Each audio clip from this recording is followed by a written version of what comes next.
Stihove iz svoje nove zbirke pjesama Zeleni nedogled obojskoj publici predstavila se pjesnikinja iz ovog grada Ružica Tešić. Ovo je inače treća zbirka poezije koju je ona objavila. Objasnila je zašto njena najnovija knjiga pjesama nosi naziv Zeleni nedogled. Rođena sam između pruge i rijeke Bosne u poljima gdje je zaista zeleni nedogled i tu se često nalazim svojim mislima, zaista tu ronim po njedrima poljskim.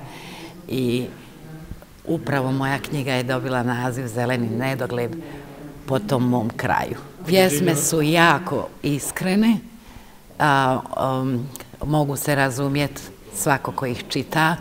Ja želim da svako ko ih čita na neki način, jer je svako danas ovim životom zauzet da na neki način probudite osjećaje koji su negdje skriveni.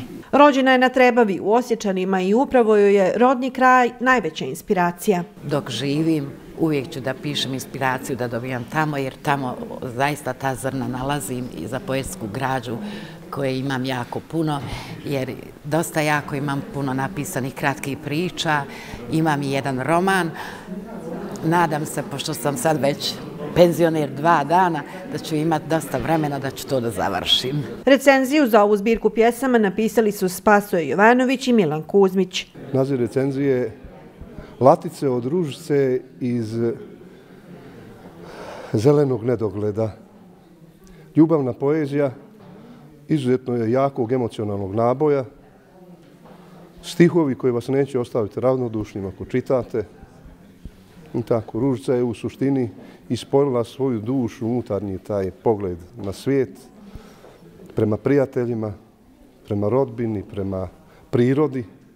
Ima dosta dobrih opisnih pjesama prirode. Ružica Tešić poeziju piše još od srednjoškolskih dana. Prva zbirka Oblak snova objavljena je 2014. godine, a druga U potrazi za mojim leptirom 3 godine kasnije. Član je književnih klubova Jovan Dučić-Doboj i Vihor u Derventi. Pjesme su joj zastupljene u pojedinim zbornicima, a za iste je dobijala nagrade i pohvale.